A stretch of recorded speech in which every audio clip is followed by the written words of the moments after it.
This is Tony Todd, Candyman, and you're listening to the Don't Go Out There Horror Movie Podcast. Be my victim. Be my victim. God bless you guys. Keep up making the magic and staying safe and being productive and creative as possible. In a world where zombies, ghosts, serial killers, and vampires all exist, welcome to the Don't Go Out There Horror Movie Podcast. Welcome back, everybody, to the Don't Go Out There Horror Movie Review Podcast. Just want to thank everybody who's been listening. This is the first episode in February. Just want to thank all the fans, all the guests we had last month. January, like DJ Khaled would say, business is booming. It was a great month. And tonight we are finally giving the people what they wanted. We have gotten so many tweets, so many, even in the reviews on iTunes, people said, "Hey, have y'all reviewed Candyman yet?" No, we haven't, but now we are tonight. We are giving the people what they want. That's right. And to keep things going, we have another guest, one of our biggest fans from the get-go, Joe from Milton, not Milton. Where'd you say he was from again? Go ahead, just introduce yourself to us. Gulf Breeze. Yep.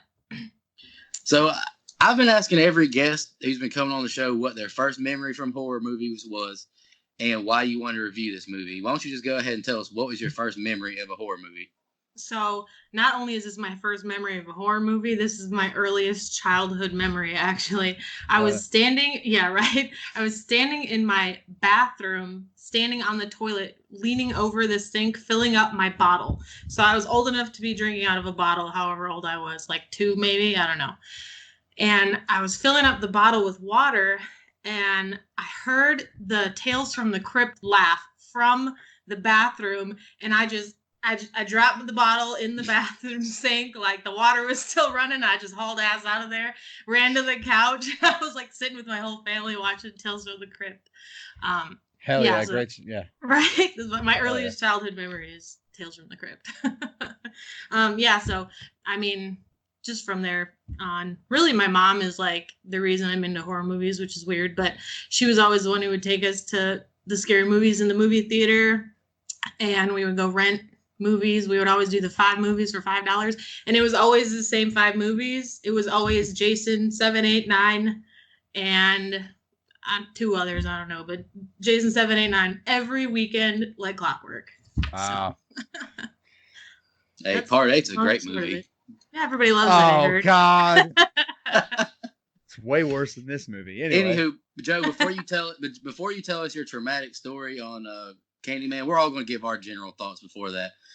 Me, I'll go first. Never saw this movie. Continue tradition. I'm like Trey Rowland said, I'm one of the hosts of a horror movie podcast and haven't seen Candyman. Go figure, right? But this movie, I was 1 year old when this movie came out. Tony Todd, he was great as his role. There was a lot of, the score was great. There's a lot of good shots. The opening scene is beautiful, honestly. The credits, the overview. But, I'll get deeper into how I truly feel about this movie later on. Brian, do you want to go next? Sure. I can respect this movie for being unique. This movie came out in the 90s when almost everything was basically Scream. I mean, I know it came out before that, but that was, basically the 90s. So I respect, that it goes out of the way to subvert, all the horror archetypes and cliches. And I love the urban legend of Candyman. I actually came into contact, for lack of a better word, with the legend because I knew of this movie when I was, like in the 3rd grade sleepover. I came with the legend before I knew of the movie. So like whenever I was in 3rd grade, a sleepover, I believe. So I think that was like in 93, I think whenever I was in 3rd grade. But, that kind of, I really like the urban legend aspect of it is what I'm trying to get at. I get what they're going for, and acknowledge like it's actually a good story. I just think they fell short at the execution. The movie to me is like a slow burn that just isn't for me. I'll acknowledge though that I really like the very end. Just getting there to me was the problem. Go ahead, Drew. So like I got down. I was like, I like this movie. I liked it when it came out. This is another one of those ones where it's a grandma moment. As soon as it came out on the VHS, whatever it was then, I guess I'm assuming it's VHS. You know, we watched it on the big screen at my grandma and granddaddy's house, and I watched it with her. So it's another one of them emotional attachments to this movie. But I actually liked the movie then. I like it now. I have different views of it now. It scared me shitless then. All right, go ahead, Mike. All right. Overall, I actually like this movie. I'm not going to say that I love it, but I think it's pretty good. I I like I like the atmosphere that it provides. I like the tone that it sets. It is slow in some parts, but overall, I think the mood it hits well. It's kind of like Shakespeare with slashers. Like it's kind of like a slasher Shakespearean tale, which I kind of enjoy. It's something different. You know, the first time I ever saw this movie, I was kind of thinking, oh, just another slasher. And by the way, the next two are exactly just that, just cheesy ass slashers. But they're, you know, they are what they are. But this movie's a lot different, and I, you know, it's got a lot of it's got a lot of complex overtones to it, which I think is good. And it's subtle. It's not as over the head as some of the other movies I've seen, like a Get Out or even in Us. But they do play with the idea of race and some other things. So I think it's good. I'm ready to dive into it though, because I have a bunch of thoughts that I'm going to save. But overall, thumbs in the middle. Thumbs in the middle. Go ahead, Joe. I'm ready to hear this traumatic story now. All right, so I guess mine. I don't know about everybody else, but I know why I wanted this movie reviewed so bad, because when I was a kid and I first watched this movie, it scared me to death. And like I said, me and my whole family, I have 2 older brothers and a younger sister. And after we watched this movie, me and my sister had to go to the bathroom. She's like, come with me. I don't want Candyman to get me. I'm like, all right, cool, let's go. So me and my sister go in there. My brothers broke in, shut the light off, locked us in the bathroom, and started screaming Candyman 5 times. And we thought for sure that we were going to die. Like, that was it. The end of life. Because, and we weren't smart enough to, like, turn the lights on. We were just panic mode, like, trying to rip off the door handle. Fast forward, like, any number of years, because my dad knows that we're afraid of this movie. We'd be, like, sitting at the breakfast table eating breakfast, and he'd just come over with his creepy Candyman voice and be like, be my victim, like at the breakfast table. And then just all the time. And then when I was probably 13, my brothers went down to the pond and they found this big fishing hook, like big. And of course they bring it home and they scared me and my sister to death with it. And basically just my entire childhood, if there's anything from this movie that they could scare us with, they did. And I did not watch this movie, no lie, since I was probably, I don't know, 8, up until when you guys asked me to be on the podcast, because I was like, no, fuck this movie. Not watching it. It scares me to death.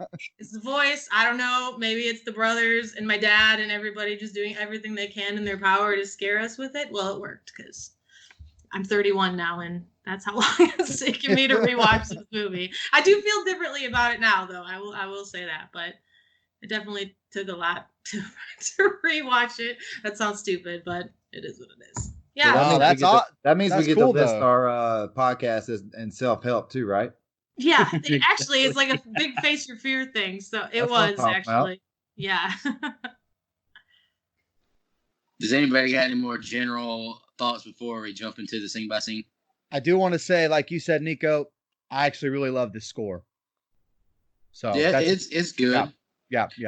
Before we jump into the scene by scene, I'm just going to read the urban legend of Candyman, because there's a scene where they're at dinner and the guy at the table tells it. But I was watching the movie, I didn't write it all down, but I got it. I'm on scaryforkids.com.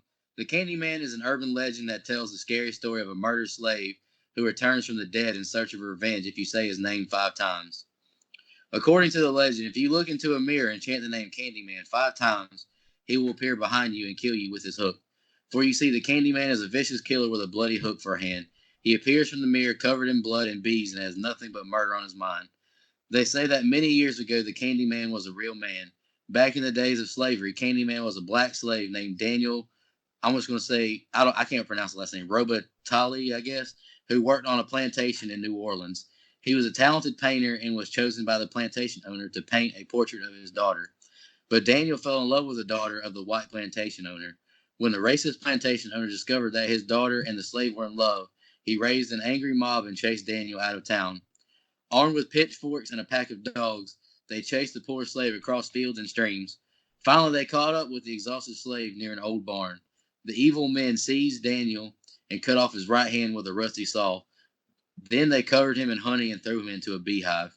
The unfortunate Candyman was in terrible pain and died from his injuries, but not before he cursed the men who killed him and vowed to return and exact his revenge.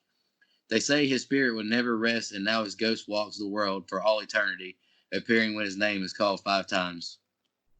So that's the urban legend of Candyman. Let's jump into the scene by scene, because I didn't write that shit down whenever the guy was telling it.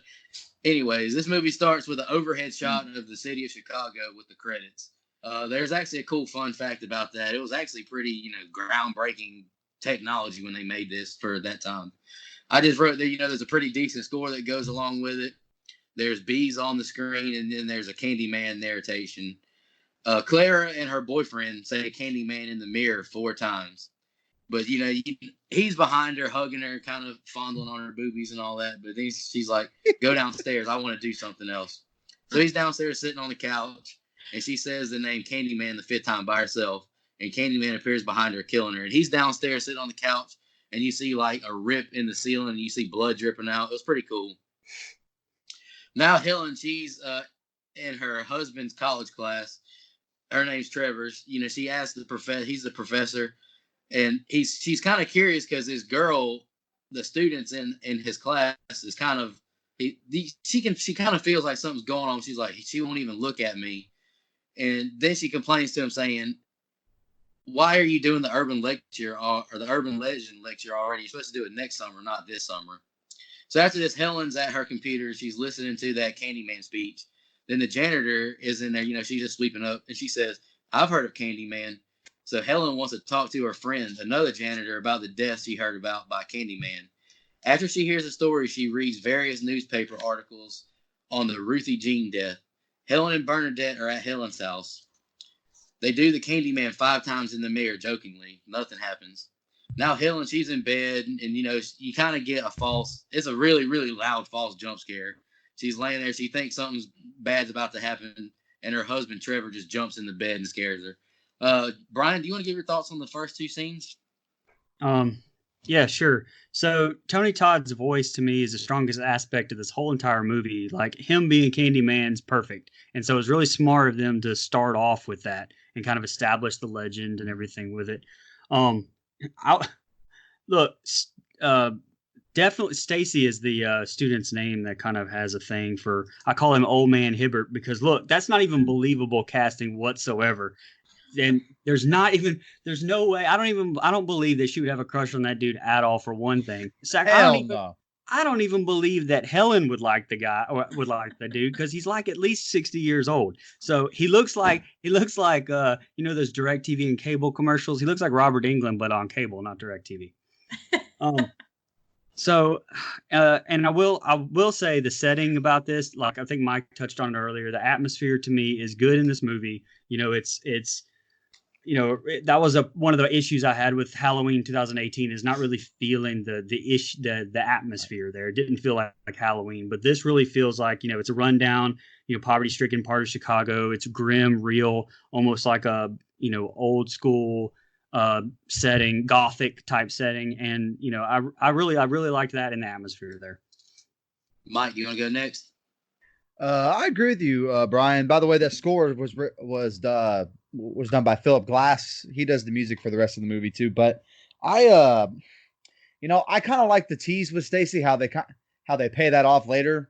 Because the first time I ever watched this, I'm kind of like, what are we doing here? Like, because again, expecting a slasher, we're kind of getting this weird love triangle. But I like the way they pay that off later, so it's okay. By the way, I'm returning to old form here. Virginia Madsen. Hello. All right. This is what I'm talking about, baby. And 92, that's, man. Anyway, she does a great job. And by the way, the cinematography for this whole movie, I'm not a huge fan of the whole time, but I like the way they shoot the character of Helen throughout the movie, and I think that gets started early on here. It might just be her eyes, I don't know, but the way they shoot her is really good. These scenes kind of set up a lot. They're good, but they, like Brian kind of mentioned in the opening, they're a little slow. And I find, like you said, I find that relationship very unbelievable. I have to suspend my disbelief. Yeah, that's crazy. 100%. But that's terrible. That's terrible casting. That's terrible casting. Yeah. Go ahead, Joe. All right. So the very first opening scene where Candyman's talking, and I just hate his voice. Like I've seen him in other movies, and I have to turn it off because that's the voice. I can't do it.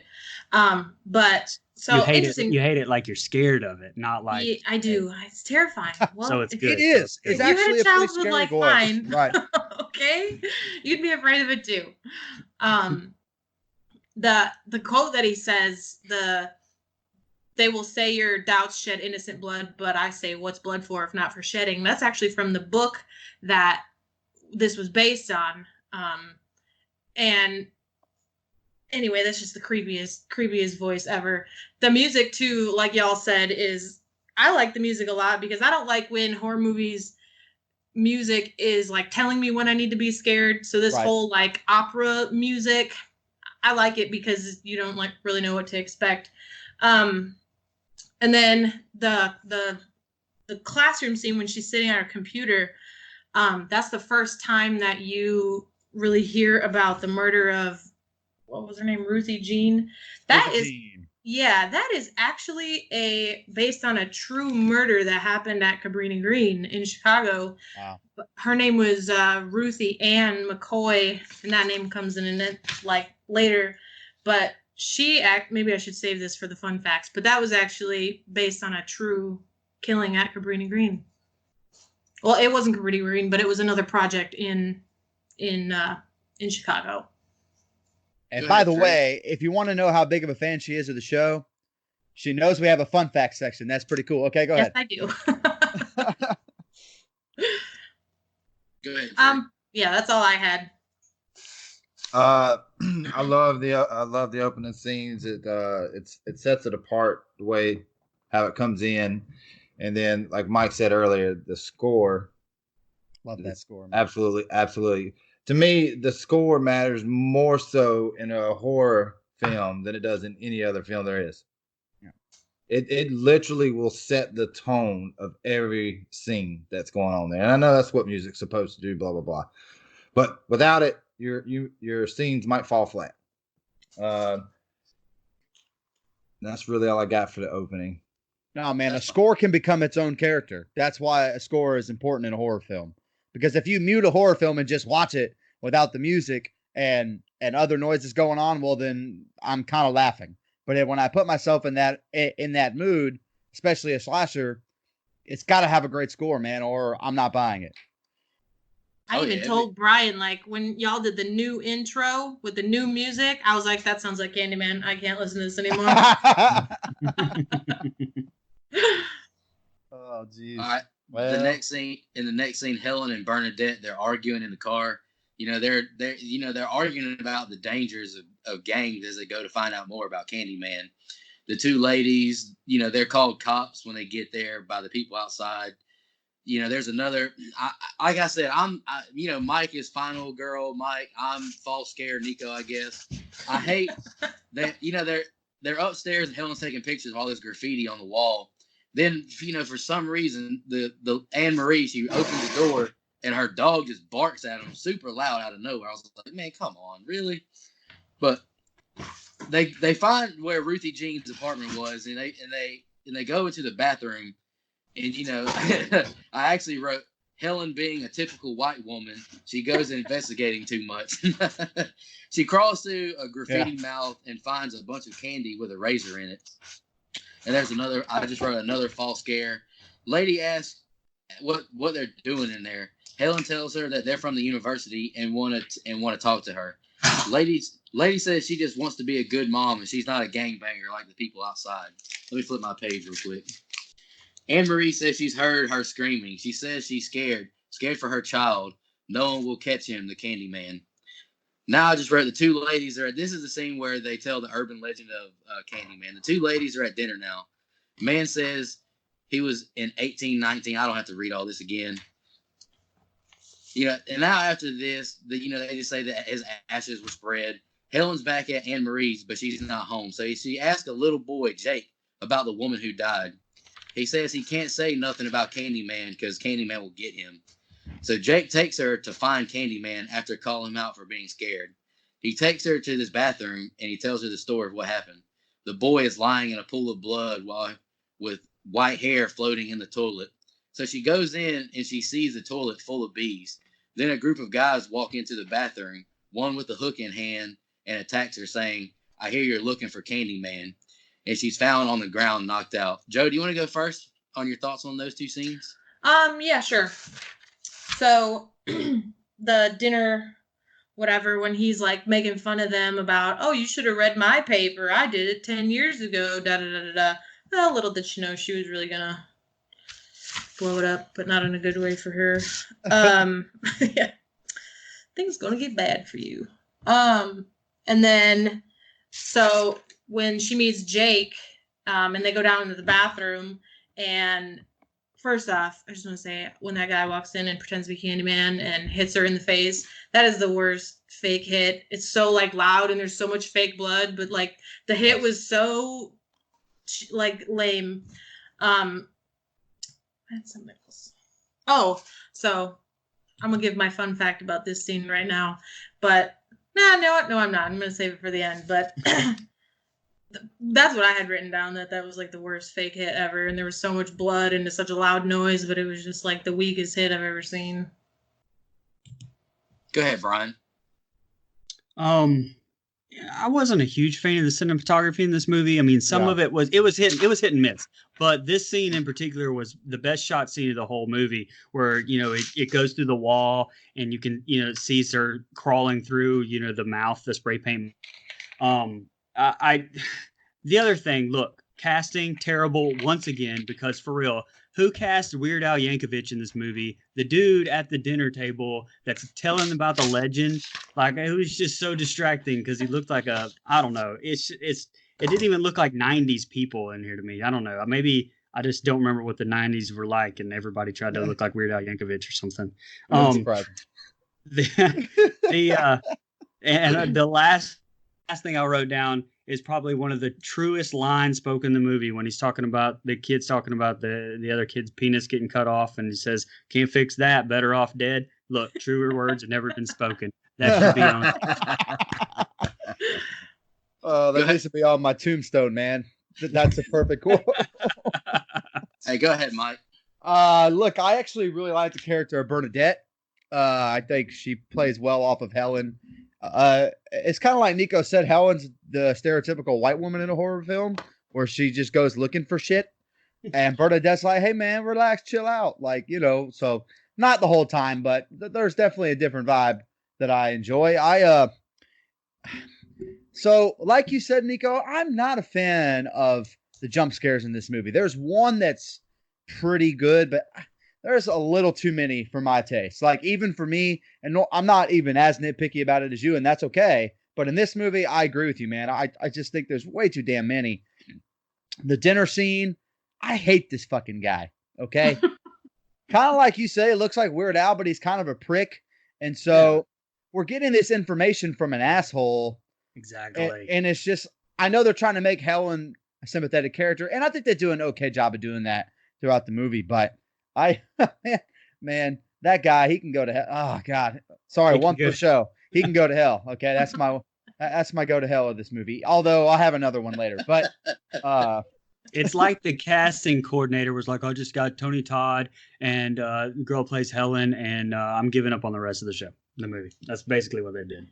All in the rest. Well, and one more thing, there's some okay scenes with it, but the practical effects in this movie aren't great. Like, they're okay, but by 92, we should be a little further along, is all I'm saying. There's some, I don't know, I'm sure it was budgetary reasons, but there's some of the blood I'm kind of like, okay. And Plus, we just got done watching one of the best that's true. practical effects movie That's almost ever. not fair to So- compare the two, but like Joe said, that hit. And actually, Nico, the line is, "Heard you're looking for Candyman, bitch." So That's right. sorry. Which, by the way, That would be a good shirt too. we know going into that scene that's not Candyman because we've seen the trailers and we've seen all this other stuff. So it's kind of like just there. Like I don't love that scene all that much, but like you said, the hit not believable. But I still think they're strong characters like throughout the scenes. Like I don't necessarily love the scenes, but I still think Helen is a strong character. Bernadette's a strong character. So I'm not bored, but I'm not like thrilled either. So Bingo. I feel the same way. Go ahead, Drew. You said you wasn't bored. You was talking about you was looking at the timer. well, At not this me, point- not me, at- not me, at not this- me. At this point in the movie, I'm not bored, but I'm not interested. But go ahead, Drew. The dinner scene, obviously everybody's touched on it. Dude's a total asshole. I like the flashbacks, like where Allie's telling the story and everything. The Candyman guy in the bathroom, I just feel like that was there to really just kind of sell the fact that like when she was talking to the lady in the house, it sells the fact of that they're not all the same there. They're not all the hoodlums or thugs that live out, or gangbangers or whatever that live out there and hang out in the park. I think that's really where that came from. Like I said, this is like Get Out before Get Out came out. That scene is definitely racially charged. The fear that not only the fear of like going into that area, but living in that area was very real at that time, and Yeah, which that's is a one good of the point, reasons why Drew. they said they decided to put it in Chicago at the time. That's a really great point, Drew. And the backdrop of this is the Rodney King trials, like around that Mhm. same time period. So that It really was does, released that same week. It was Right, released see- in theaters that same week. that's intense, and that's a point that I meant to hit, and I'm glad you hit it, Drew. But outside of that, that's it. The character, I'm kind of with Brian on that one. They had some really good character picks in there for like Bernadette, Helen, and obviously Candyman. But it seemed like they kind of let the bar down for all the other characters. And when that kind of happens, you can't have two characters to carry a whole film. You just can't. But overall, those key characters do play a vital, role in the beginning of it. So it set it, like Mike said, it's not boring, but I'm not energized at it either. Right. Yep. After this, we cut to the police station. She's picking out her attacker out of the lineup. She's got a huge black eye. Jake's there with her. She tells Jake Candyman is like a Dracula or something like that. He's not real. So then after this, Helen and Trevor, they sit down to eat dinner. As soon as he walks in, she gives him a big hug, shows him her eye isn't that bad looking. Bernadette gives her, after this, they're back at work, I guess. Bernadette gives her a camera that they recovered with all the the pictures of the graffiti. She thought she had lost it. And she also tells Helen that there's public interest in what they're researching. And she's in the trunk of her car, Helen is, and she hears her name, and she turns around. It's the real Candyman. Helen. And I just Damn, that's good. That's good. I worked on it. I quit. I'm sorry. Dr. Loomis is going to get jealous. No kidding. Hey, my Loomis is good. Come on now. I just wrote a note about this scene when Candyman's talking to her. I was like, I wrote his speech is too loud and the score is too loud to like hear it all. I'll get to it later. Helen wakes up in a pool of blood. She finds Anne Marie's dog decapitated. Then she attacks Helen because I guess the baby is missing or attacked. The cops walk in, they break in, they find Helen on top of her with a butcher knife in hand. And it looks like she's the one who killed the dog and all that, and she gets arrested. Now we're with Helen, the policewoman. She's having her take off her bra, her sweater, and she's like lifting up her breast. She's getting searched, and Helen, she's with the detective. He tells her she's under arrest. She says she wants to make a phone call. She calls Trevor, but Trevor doesn't answer. She's in the jail cell, and it cuts to where Candyman is attacking the baby. They leave the jail, and They leave the jail, and there's a mob of media and people outside. You know, they're pissed off about what's happened. The lawyer is telling them they're going after murder one, and they're like, do you remember anything that could help out? Brian, do you have any thoughts on this? So I did like the parking garage scene, but like, you know, I think that would have been way more effective at night. I think that during the daytime, I mean, seeing Candyman for the first time in broad daylight in a parking garage, which, by the way, I'll talk about it more at the end, but I can't even figure out what Candyman even is. I mean, he's supposed to be a spirit or like an urban legend, but you know, he's sleeping later in the movie. So anyway, so there's a lot of holes in this story. And so I said, all right, so the next scene, we've got all, you know, this blood, the murder scene. So I wrote down, you know, 45 minutes into this movie, but finally we've got something happening. Something actually happened here.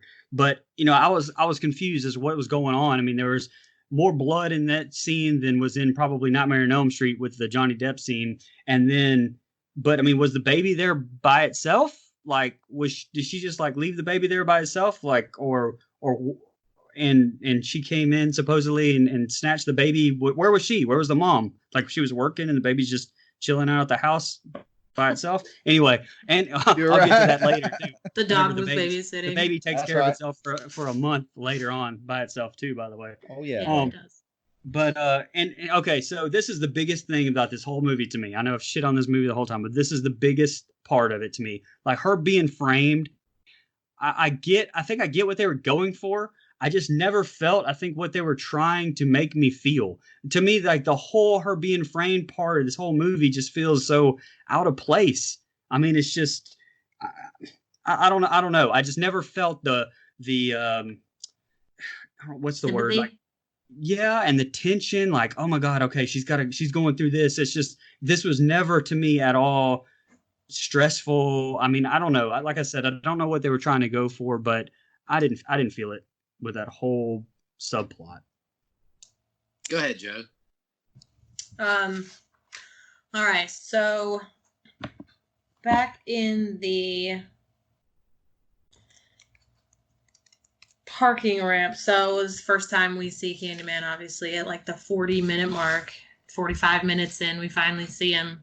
And I feel like even for like such a big character build, it still took a little too long to like present something on the screen. And so something really cool that I found is that in all the scenes that Helen and Candyman are together, the director actually had her hypnotized. So that's like that glassy look in her eyes in every scene. And that actually goes back to the book, where in the book, she is drawn to the building for the graffiti. It really had nothing to do with Candyman until like the very end. But that whole mural of Candyman on the wall and everything, that's from the book, and that's what she kept getting drawn back to. And every time she goes back, you know, there's that feeling that you see on the screen, which is kind of cool to like read about, and then you can see it in the movie. And yeah, I thought his voice was really a little too loud, even for somebody who's terrified of it. It was too loud. Take the fear aside. It was like a little overkill, I think. Go ahead, Mike. Okay, this is where I'm holding hands with Brian, and we're skipping along, and we're going through a field of flowers, and then I Jack and Jill your ass down the hill. Okay.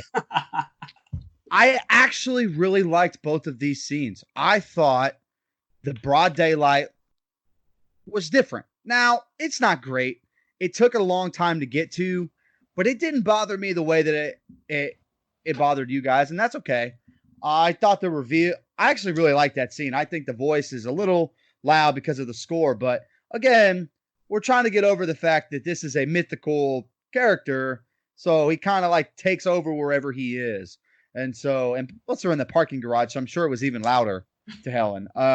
So I actually really liked that scene, and I like the look of the Candyman, just overall the aesthetic of the hook for her hand and the long trench coat. I'm a fan of that. So, and to disagree with Brian for like the first time in a long time, Write it Uh, down. Write this mark down, everyone. We I are I disagreeing. actually I actually like the way they set up framing her because it after the Candyman reveal, and then we get to the scene where they're trying to frame her. I actually maybe they just got me to feel the way they wanted you to feel, which Sucker. is sympathy for Helen because Sympathy. she clearly didn't do it, and I'm a sucker for well, how the hell is she going to get out of this in any movie? He or she, I'm like, oh God, how the hell are they going to get out of being framed? So they got me. Maybe I'm just a sucker for Helen. I mean, obviously, as I mentioned earlier, easy on the eyes there. So maybe it's that. I don't know, but I actually really like these scenes, and I like that right now we still kind of like the husband, but there's something fishy. He didn't answer the call the first time, so I'm not a His huge fan of trifling ass wasn't even He in the did- bed at 3 Right. a.m. He didn't have his hearing aid in, that old ass man. but I will say they're definitely. I'm not a huge fan of the romantic side plot, but still, I like the scene. I like the murder scenes. The blood's a little much. It's not like great fake blood, which I notice immediately when I see it because we've seen some great fake blood before. So, other than that, I think both of these scenes are fine. They're not great, but they're fine. I'll actually say I don't mind the subplot of her being framed. I just don't think the execution was right at all. Right, that's And okay too. sympathy Right. was the word I was trying to come up with earlier. I felt Right. nothing for it because I don't feel like she did. It Right. almost like during the movie she's just like, man, I don't care. You know, I mean, it's just I don't know. I feel Anyway. like that's what they were trying to do, though. Is like I think he was trying to do that, like strip her of everything, so she would finally Right. submit to him. Like, all right, we're gonna kill off all your friends. Your husband's already an asshole. We don't even need to worry about that douchebag. So let's take all the rest of your pieces away, and then she finally submits to him. That's That's just my exactly take what on I it. think they were. Right. I think you're right. I think that's what they were trying to do, and I like the payoff of that. Yeah. We'll get to it, but I like the way they did that. So I do think they were just trying to make her go, for lack of a better word, insane. So I I think I would have probably felt more for it if that would have been her baby too. I mean, it wasn't her that's baby. true. Right. I just thought of that myself. point. Like it's not even her baby, so it's like I Right. wasn't feeling. I agree, Brian. I really wasn't feeling much either. Wow. Excuse me.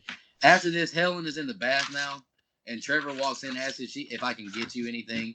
So she just asked Trevor, "Where were you last night? Because you didn't answer the phone." He just says, "Well, I was in bed. It was 3 a.m." So after she gets out of the bathtub, she looks at this slideshow of all of her pictures, and as she goes through each one by one, she sees the Candyman in one of the pictures. So I actually think this is kind of a good scene. She walks to her bathroom, and she goes into where that mirror is, and this is a good jump scare. The Candyman hook jumps out of the medicine cabinet. So she tries to run outside, but the Candyman's there at the very end of the hallway. So she runs back in the house, and Candyman what is he like, hook her in the neck where she can't really yell that much. Mm-hmm. But Bernadette shows up with some flowers and tries to call for her, but she's laying out on the ground. She's like, Bernadette. She finally gets enough juice in her voice to yell loud enough. So Bernadette runs in, but the Candyman takes her ass out too. Then Trevor walks in and he finds Helen on the floor with a knife in hand and Bernadette's dead body on the ground. After this, Helen wakes up, she's handcuffed, and there's like cops watching her in the house. She runs into the other room. She finds Bernadette's massacred body. She looked horrible after this. The police are all there just investigating. Then after this, she's in the ambulance, but she hears the Candyman's speech, and she sees this baby in the apartment. They get her to I'm just calling it a psych ward, I guess. They strap her to a bed and restrain her. But then you get kind of a cool visual of Candyman. He's levitating over her, and you see her like freaking out like something's attacking her. But the doctors and the nurses, I just wrote they think she's crazy. And then I just wrote Candyman has the baby in the apartment of the dead woman. Drew, do you want to go first on those two scenes? Yeah, let's talk about the elephant in the room. The bath scene. The boobies. Waited for it. It was a great scene. Who are you? Me? Come on, buddy. I liked how it kind of went to in there, like set up there, like the missed phone call. How come why you didn't do it? And I was asleep. I'm sorry to say it. Back in them days when them phones rang, it didn't matter where you was at. You heard them dang things ring. That's damn right. So she knew it was bullshit to begin with. Oh shoot, sorry, lost my place there. Yeah, then Candyman just got just enough of her neck to cause her to go unconscious. And the Bernadette kill, I feel like that should have been kind of one of those ones on screen, right, for it instead of seeing the aftermath. I like the way they showed the aftermath, but I think that would have been a better all around kill because she was like so important to Helen. Yeah. Like I feel like you would have gotten a more emotional pull to him to actually seeing her die. I agree. Yep, I agree with that. And the being put into the psych hospital and the floating over, the Candyman floating over, and this is back what I was saying, like with his voice coming in, it's just like it's that calm voice that she just like melts into his voice, like it's crazy. I love how they do that. Go ahead, Joe. I hate it so much. I won't do it again, I promise. That's all right. I'm trying to face my fears here. So I like this scene, I guess, the bathtub scene too, for I guess different reasons than y'all, but when he shows up like to her apartment, I think we finally get a glimpse that he's like a myth and not a person from going from inside the house, and then she runs in the hallway and then he's right there and then he's back again. So I think it finally gives us the, okay, is he a person or a myth question answered. And then when he's telling her that her disbelief has destroyed his congregation, I think finally it started to answer some questions about like, why is he following this bitch around? Like, and he hasn't killed her yet. He's killed everybody else in his path. And goodbye, Bernadette.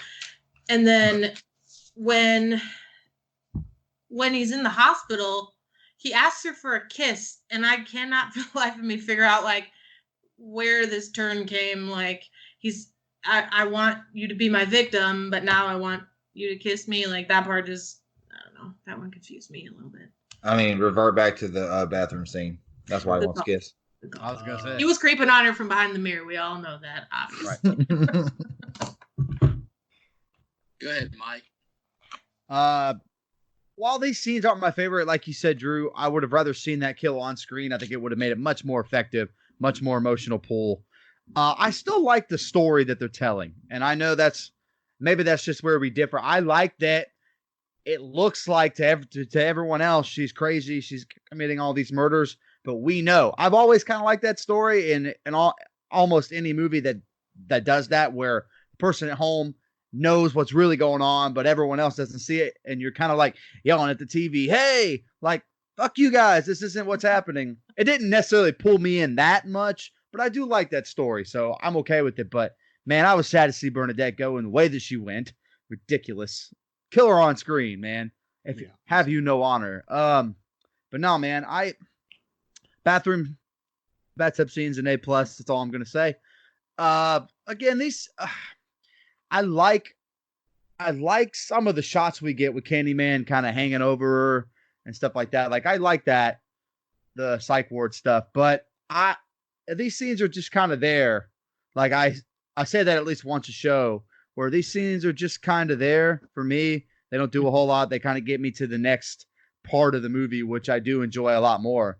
And this is where a really effective use of Candyman's voice. So I will say that towards the end of the last scene you talked about, they use it very, very effectively.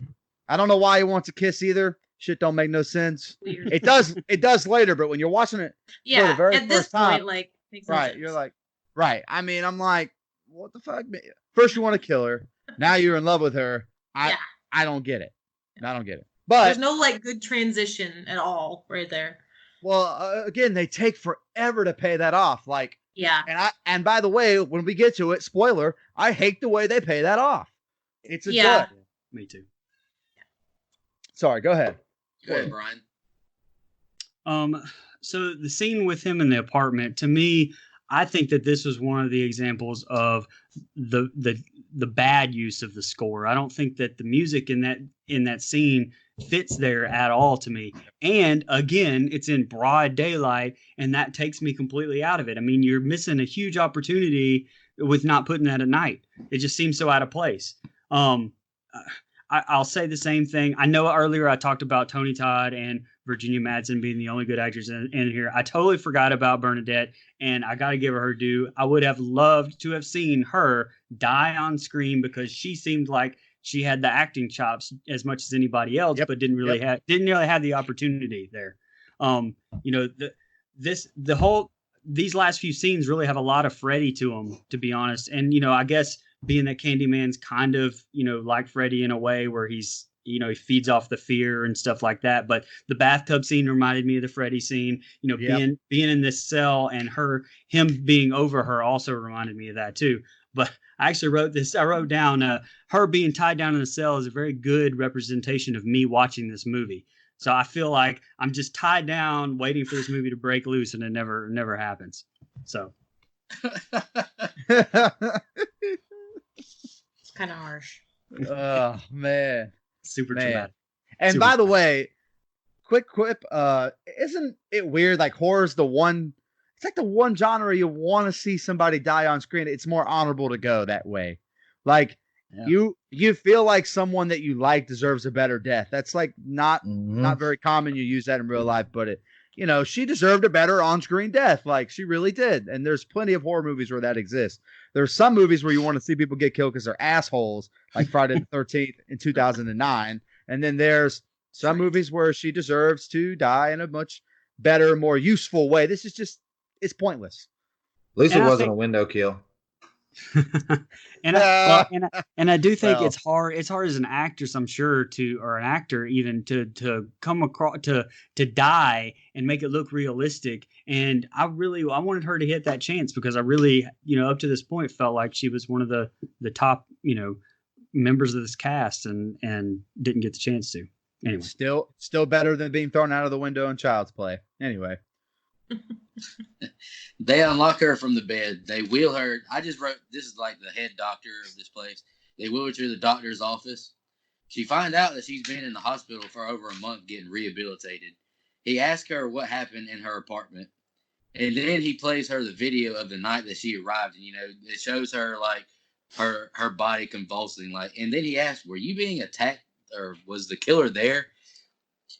And then, Helen just says, I am not capable of doing what happened to Bernadette. I like that scene. I mean, me too. This me is too. pretty good stuff. Yeah. And she says that she can prove it. So she says she can call him, and he's the Candyman. She says Candyman 5 times in the mirror, and nothing happens at first. Then all of a sudden, the Candyman appears right behind the doctor and just fucks this guy up, stabs him over and over with that hook. Love that kill, by the way. And he says, "You're mine now." He cuts off her restraints and he just rockets out of this window, and she escapes too. She's climbing along the wall of the building, and she jumps into another room, and she jumps a nurse and steals her scrubs, and she takes her keys, and she gets into the elevator and breaks free. She gets home to find their furniture is covered and their walls are getting painted, and she discovers Trevor is having an affair with that student. What'd you say the student's name was? Stacy. Stacy. She tells Trevor, "You're all I had left," and she leaves. And Trevor immediately grabs him and is like, "I'm about to call the police on this crazy bitch." Now she's on the bridge and she's looking out of the water and she hears the Candyman say, "They will all abandon you. All you have left is my desire for you." She goes back to the apartment where Ruthie Jean died. She grabs a hook and finds him sleeping. She stabs him, but he wakes up unaffected. "Come with me and be immortal." He has bees coming, and he lays her down. He has bees come out of his mouth and chest cavity. Helen wakes up fidgety as if bees are still on her. She looks at the graffiti and hears, "It was you. It was always you." She hears the baby cry and she climbs to the top of this burn pile. That burn pile is where that young boy, what's his name, Jake, had led her to. Joe, we're almost to the end of this movie. Joe, do you got any thoughts on those? Yeah, so when they're wheeling Helen to the doctor, and the nurse, she says, "Where are we going?" And the nurse says, "We're going to Disneyland." It's like the only part that I laughed at this movie. Um, um, so when he shows her the video and there's no Candyman, I said, then this bitch wants to summon him to the office just to prove it. Right. And he blows through the Dumbass. window, right? And then Helen escapes, pulls a Scooby Doo, and walks out in the nurse's clothes. She goes back home with Trevor's trifling ass again, and Stacy painting the walls pink. And then that's when she says, "What's the matter, Trevor? Scared of something?" And that's like my favorite line from the whole movie. And yeah, so when she goes back to Ruthie Jean's apartment and Candyman's just chilling, sleeping on like a cement slab. I mean, be immortal, but need right, a nap. like, but need a nap, right? This is the part where like this story definitely has some holes in it that they really should have fixed this, because like he's a myth, he can disappear, he can reappear, but now he needs a nap. Yeah. I don't get it. The nap. That it really took me out of it too. Like, what the hell? And again, it's like in the daylight. You can see the daylight in the windows. Hey, it's a rough life being the Candyman. Hey, go ahead, Mike. Sorry, the bathtub scene just came on my TV. Sorry. Okay. Anyway, there's so much wrong here. So for all the praise that I've given this movie, and I have more to give in the end, but the scenes you just read out pissed me off to no end for a couple of reasons. One, she summons a Candyman, which is the dumbest fucking thing ever. Okay, and two, and this is just a production thing. You can see the string when they pull Candyman out of the window. I paused it just to make sure I wasn't like being an ass. Nope, you can clearly see the string that he's on, which is just fine, I guess. Like, it happens, I get it. But in 1992, we were further advanced. We really were. So yeah, I okay. You know, like you said, the nap thing takes me out of it. And it's such a small thing, but he's supposed to be immortal, a ghoul, ghost, whatever, and he's fucking sleeping. Come on, dog. Like, you really need a nap? Like, you Freddie sleep would never. You sleep all the time. You dead. Like, you are asleep for good. Like, what the fuck? And also, the way they pay off why he's after Helen in the first place, I hate it in every movie they do. You were the one. You were always the one. And it's like a doppelganger of her from like the 17 or 1800s. It doesn't even look like her. No, it doesn't look that Thank much you. like her. I hate the way they fucking pay that off. And so for all the goodwill they built up with me, and again, not a great movie, but I'm still interested. They almost lose me here. I mean, they really do. Like, I was pissed. I'm like, okay, this is fucking dumb. And although one thing I do like the scene where she comes back to the apartment, it's being painted that shitty ass pink color, and she's a little creepy. She's starting her descent into madness, which I've used on this show probably way too much, but she started her dive into being crazy, for lack of a better word. So that's the one positive. But man, this little set of scenes right here, I was ready to shit all over from the moment we started this show. Go ahead, Brian. Let's go back to the man, killed Bernadette. Whenever old man I'm on cable, Robert Englund gets there, there's no shock. There's no shock at all. It's terrible acting. And it's fast forward to this scene. To me, Virginia Madsen's acting her ass off with trying to act crazy. And he's just, to me, I don't know. To me, he takes me out of it because of his acting in this scene. But I will give her props. Also, like, they specifically tell her that she's been in that mental hospital for a month. So this baby that's been kidnapped in the same room with Candyman, I guess he's feeding this baby and burping this baby and, like, I don't know, taking care of this baby because he's chilling in that room with Candyman, I guess, for a month. Maybe that's why Candyman needs a nap. I know how he feels. When you have a newborn, I know how Candyman feels right there. Question answered. That's the Yep. nap. Yep. Exactly. So, and I will give the props. The bees was a very cool visual. I mean, I thought that was really great. And I'm sure everybody's got that fast fact with that coming up, but that was a great visual right there. Go ahead, Drew. I'm gonna obviously touch on the napping part like everybody else has.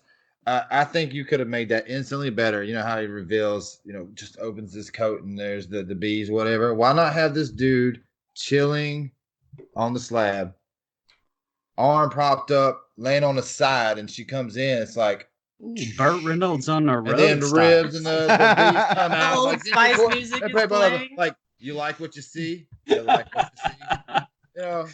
You're right. If this were 1999, that would have been the exact scene. I promise.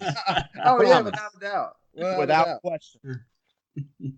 As far as the scene with the psychiatrist and all, leave it up to a woman to do whatever's necessary to prove her point. She will do whatever's necessary. And I'm not saying that as a slight. I'm just saying, if they would go to great lengths to prove their point, that's all I'm saying. That was not a sexist comment. I'm just saying. And technically, she was right. I mean, exactly. Right. That's what I'm saying. Like when Carla, that's like when my wife knows something, and she knows it. She will go to great lengths to prove that she knows it, and that's what she did. Unfortunately for the psychiatrist, sorry, guy. Sorry, my man. The Trevor one, going back, Trevor and Stacey, within a month, he's already got, he's got his undergrad college student living with him. And he's been planning that for a long time.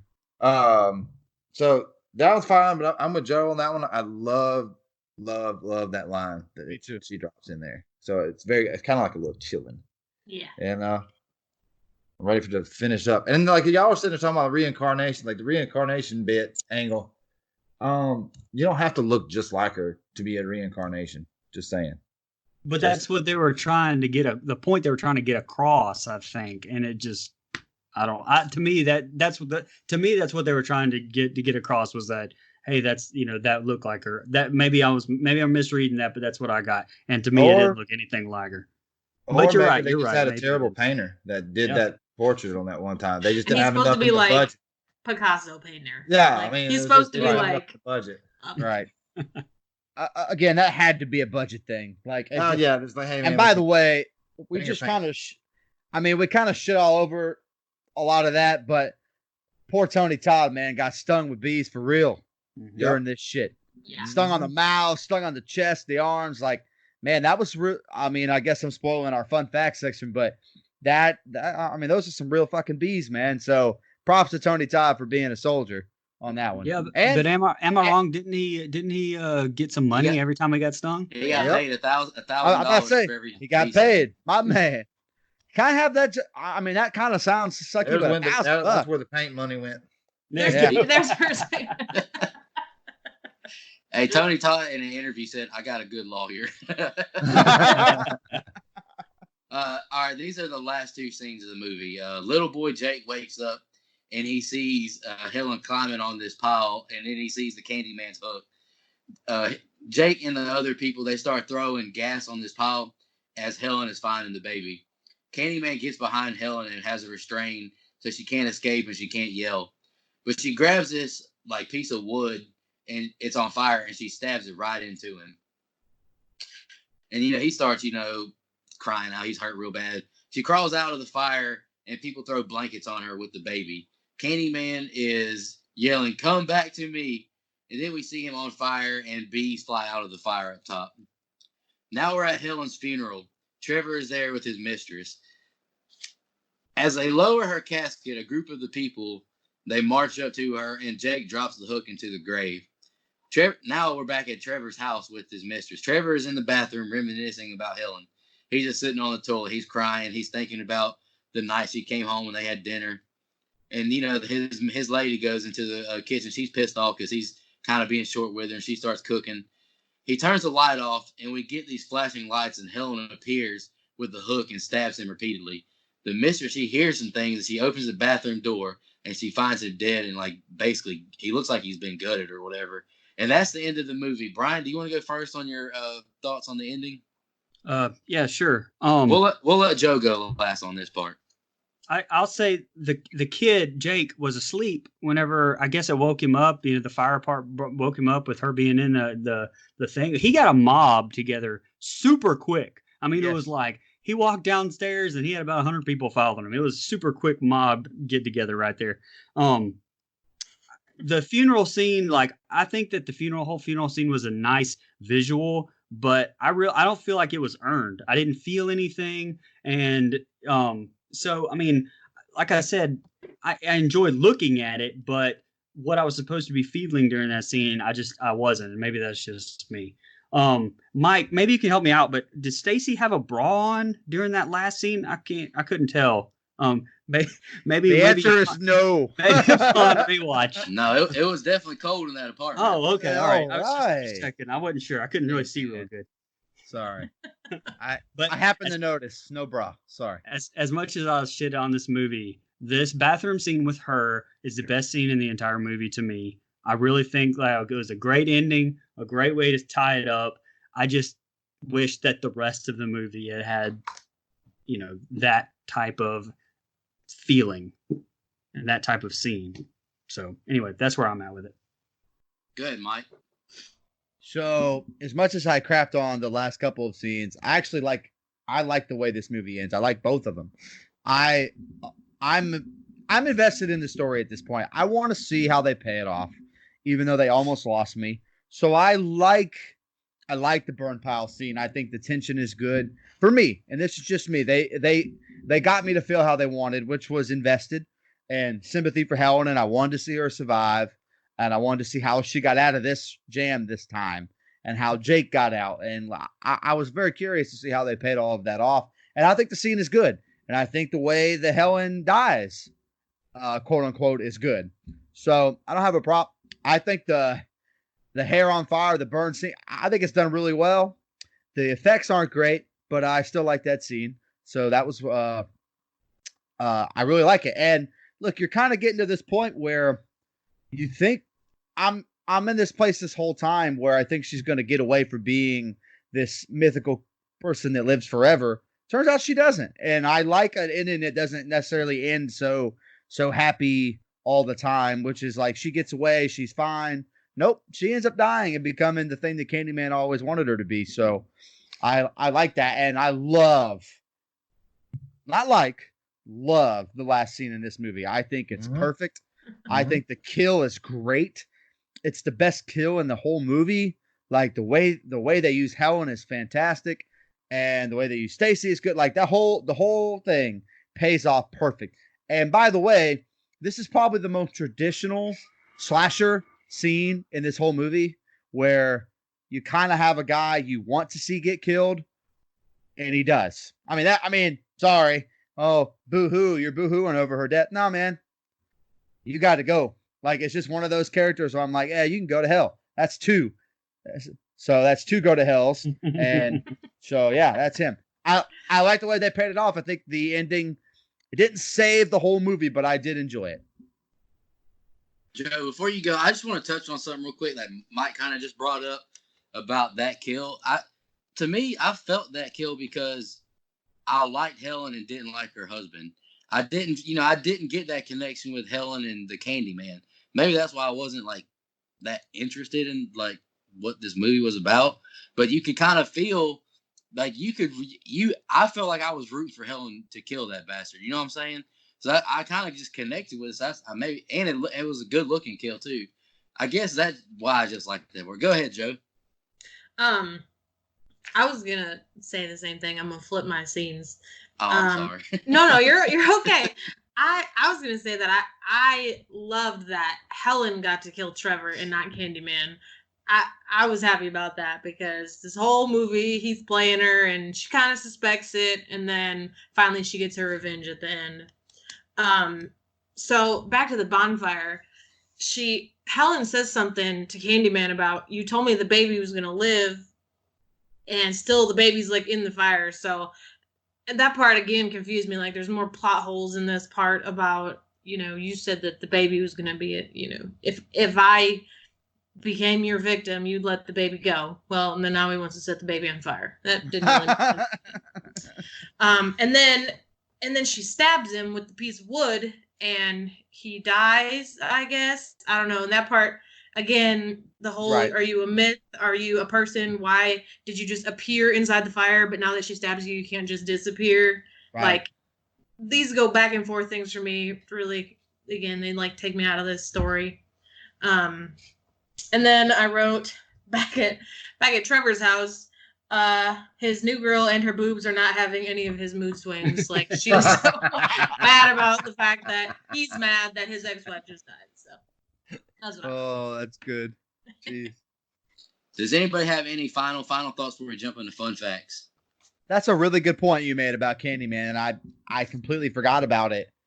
Candyman dies? Like that? I don't know. Okay. Well, no, because there's 2 shitty sequels coming up. So, Yeah, technically horror villains never really die. They just keep living, man. Yeah. I mean, Michael Myers is like an actual real person, and he's almost 80 by now. So at least Jason died, and now he's a zombie. Like I totally get it. And he's taking steroids too. And Freddy's been dead since he became a pedophile. So it's kind of how this works. Candyman, I guess he dies in this movie technically, but I don't know. Not a big fan of that. But everything else I really enjoy. He died like in 1870, whatever. That's true. And they said he burned him and then spread his ashes over Cabrini Green. So like he's ashes, now he's a person again. This whole thing like just see. Yeah, there's a little disconnect there. Yep. Yeah. Definitely. She grabbed him in his sleep and then brought him back. Okay, Nancy. Okay, Nancy. That what happened? Yeah. Oh, Nancy, I love you. Anyway, sorry. All right, let's jump into fun facts. Drew, you can go first. The only one I get searched into is like, because we was talking about the score and how awesome it was and how it impacted the movie so much. So I found out like it says the film score was composed by Philip Glass.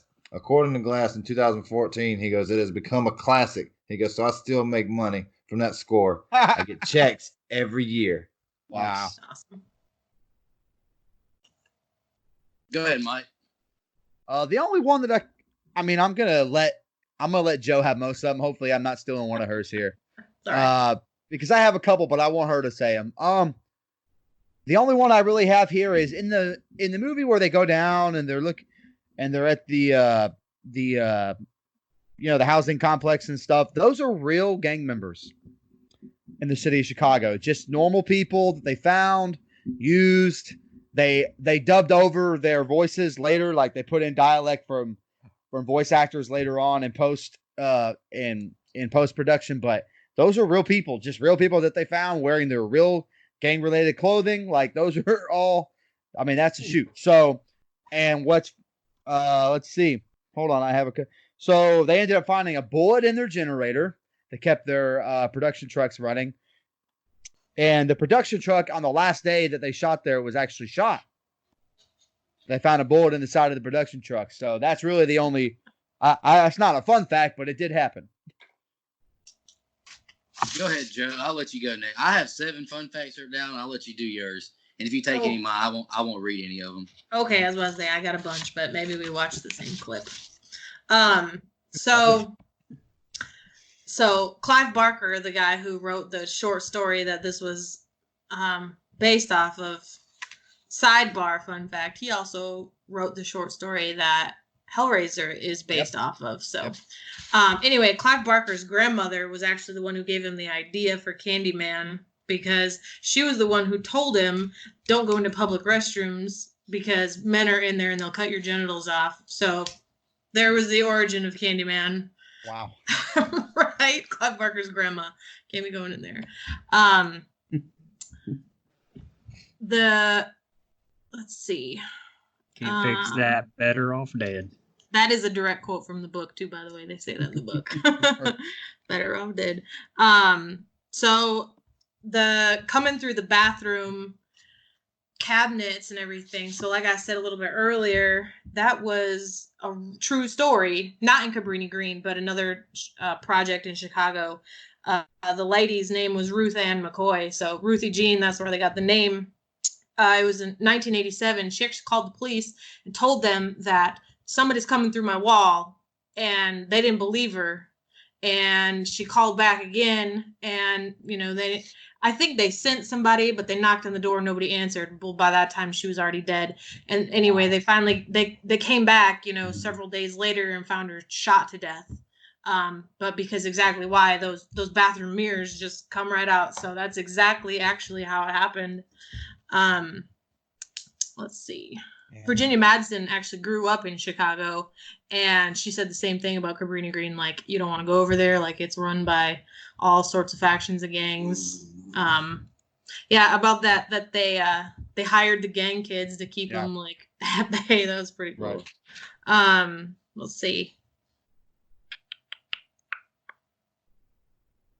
Virginia Madsen is actually really allergic to bees. So the fact that Tony Todd's lawyer got him money for every bee sting and Virginia got nothing, like, her lawyer sucks. I'm about to say, should have lured the fuck up, Virginia. Let's go. All she had was a paramedic on staff. Like, that's it. That's nice. I think that's all I had for fun facts. Well, yeah, I think so. I'll probably think of more when this is over, but that's all I got right now. Oh, I'm cooking. You didn't take none of mine. Let's go. There you go. Cooking with grease, baby. Cooking with grease. All right, the first one we've already talked about. Tony Todd negotiated a fee of $1,000 for each time he was stung during the bee scene. He walked away with $23,000. The bees were bred specifically for this movie. They needed to make sure that the bees were only 12 hours old, so that they looked like mature bees, but their stinger wouldn't be powerful enough to do any real damage. The effects crew had a blacksmith make the hook.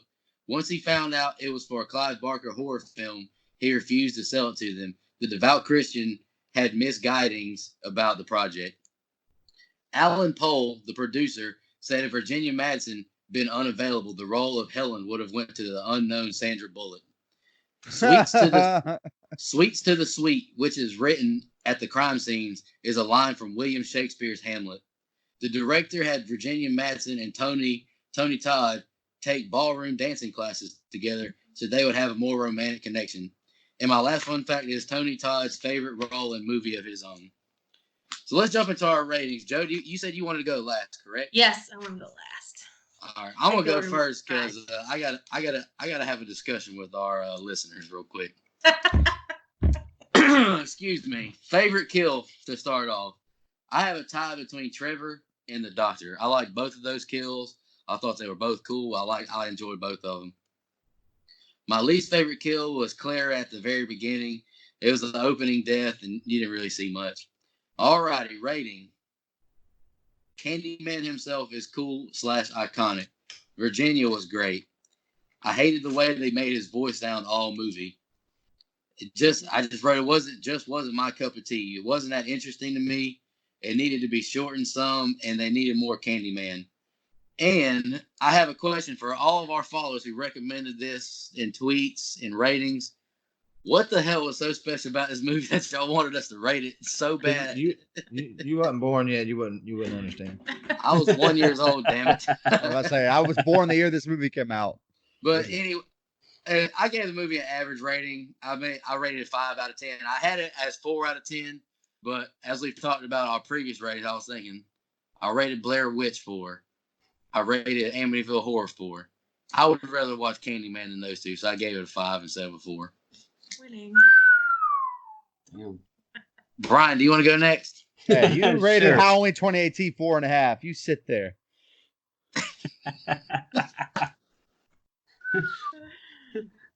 All right. So first of all, Tony Todd to me is perfect casting choice for this. You know, his voice to me is James Earl Jones, Darth. I mean, it's perfect. Yep. It is Candyman. So unlike where you can put anybody really in a Jason mask, you cannot make anybody else Candyman, which is when they're doing I know they're coming out with a remake later this year, or is it next? So I'm very glad that Tony Todd will be involved in that. So I just don't think that it's almost like Robert Englund and Freddie. I don't know if you can do that with somebody else. His voice is too distinctive. Honestly, I mean, okay, I'll say I like the themes of this movie, and I said it earlier in the thing. I like the plot. I like everything about it. I just the execution to me was really bad. It didn't make me feel something. I almost honestly, people are going to think this is blasphemous, but it's how I feel about most John Carpenter movies, to be honest with you. Like where the story is very good, but I felt like if you had a better, I don't want to say maybe writer and director in this, that it would have been a lot better to me. I'll give the movie a 4.5. Well, I think I still like this movie. Obviously, it's not nearly as scary or as I'm not as fearful of it as it was, as 10 years old. Obviously, I still like it. I still think it's a middle tier. I think the only thing this definitely does not carry over the years as well as most slasher, films can.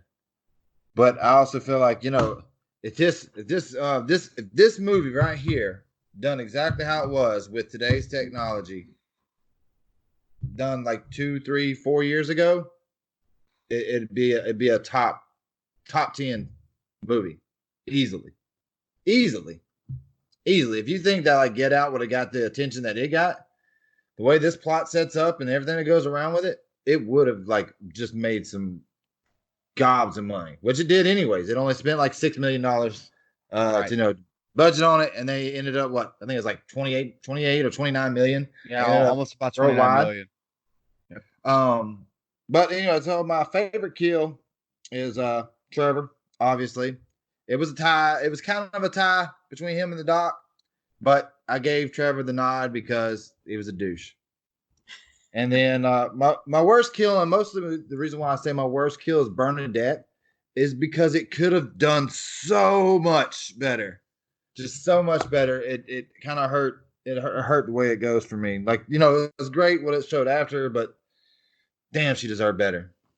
And for my rating, I actually thought it was gonna be lower than this, considering when I watched it to now. But I gave it a 6.5. So, okay. Well, as a horror movie, if I'm just judging this off of a horror movie, something that puts fear into me is scary.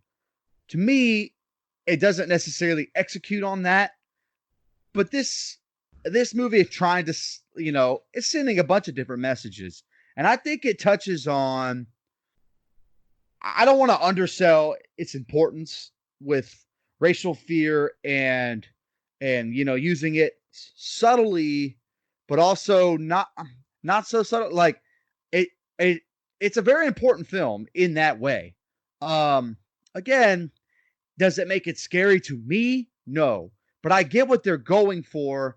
I like the plot, and again, and this movie has a very controversial history with the race stuff. Like it's praised. Actually had to meet with the NAACP. See, it's praised in some ways, and it's kind of shat on in other ways. And I'm too stupid to break all that down. Y'all can go ahead and look that up. But I think the plot itself, I actually enjoyed. I love Virginia Madsen. I think she's great for a couple different reasons. But her acting in this movie really does. I know I'm the final girl guy, but she technically dies, so I guess I can't really say that here. I think she's great in this movie. Her acting is really great. And Tony Todd, great as a Candyman. Really love it. The sequels suck. I've seen them, but he's good in those sequels. Like just the character, he's a good character actor, and so I think it's really good. My best kill is Trevor. The worst kill is Bernadette because it was off screen and she deserved better. I'm going to give this movie a 7, just a flat 7. I don't know how often I rewatch it, but I enjoyed the plot. Like it didn't bore me like it did, and that's okay. Like, but it doesn't. It hooks me into the story more than it does other people. So I mean, that's if this plot were like, I don't know. No pun intended, right, Mike? hooks Yeah. you into By the way, that's a totally different. Dad That's a joke totally- 101. Well, that's how fitting. And by the way, the hook as the weapon, I love because there's just not a lot of it. There's always a machete, a knife, knife, glove, whatever. I actually like the hook being a little bit different. So, props to that. And by the way, this movie just gets a bump. It would have been a 6, but the bathtub scene gives it a 7. Sorry.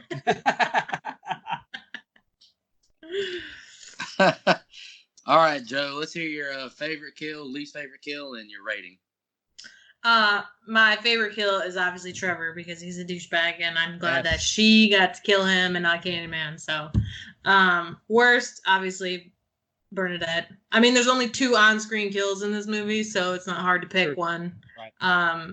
Bernadette. I think for as much time as you spend building up that character, it should have showed it, especially since she was one of the people who investigated the whole entire thing, and then all of a sudden he's standing there right in front of her, and then it just cuts. No, that was dumb. Such a waste of a kill. It was. I actually like this movie a lot less. So, I mean, I wanted to have you guys do this movie simply because I hated it and I was afraid of it, and it took me until now to rewatch it. But I'm glad I did because I like the investigative horror movies and like the urban legend horror movies. So, sorry, my dog. I don't know what she's doing, but it sounded like she was gonna throw up. Anyway, I like the urban legend and like the investigative horror movies. So that I like the plot. I think there's too many like subplots. Like they try to do so much of everything that there just starts to be like questions that are unanswered through the whole movie because of them.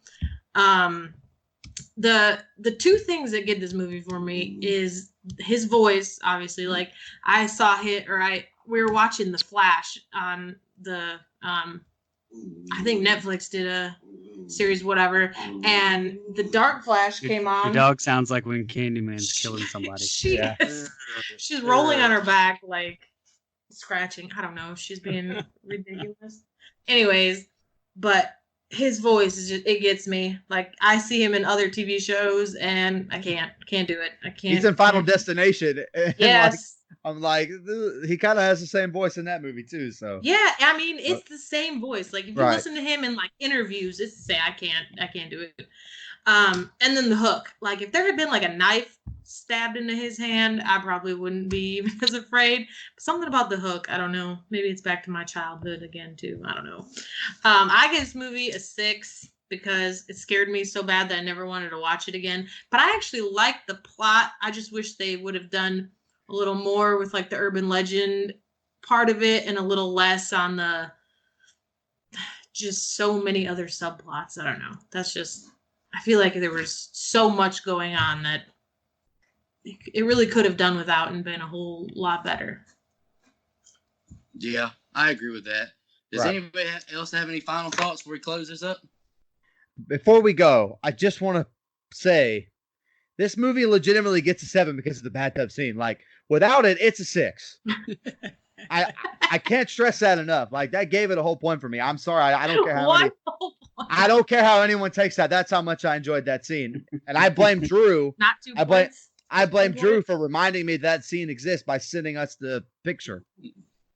Hey, did you hear Joe, Mike? She said it doesn't get 2 extra points for that. No. I don't want to give this movie an 8. I've given better movies than it a higher. No, not a thing. Anyway, guys, really appreciate everyone who's been listening. We're really excited that all the Don't Go Out There Horror Movie Review podcast group of hosts, we're going to our first horror movie convention this weekend. We're all going to hang out at good brother Drew's house. We're going to grill some steaks, go meet some horror actors and actresses. So y'all stay tuned. We're going to give y'all some updates, maybe some bonus content. Who knows? Tony Todd will be there. Tony Todd will be there, and we get to hear his voice in person. And I'm going to record it and send it to Joe. It'll be great. By the way, if you see me taking a picture with Rob Zombie's Halloween girls, mind your own damn business. Nobody comment. Joe, we really appreciate you being a guest host with us tonight. We had a great time. You brought your A game. You had a great perspective. I loved your childhood story because I was terrified watching that first Jason movie. I kept pausing it and turning it off.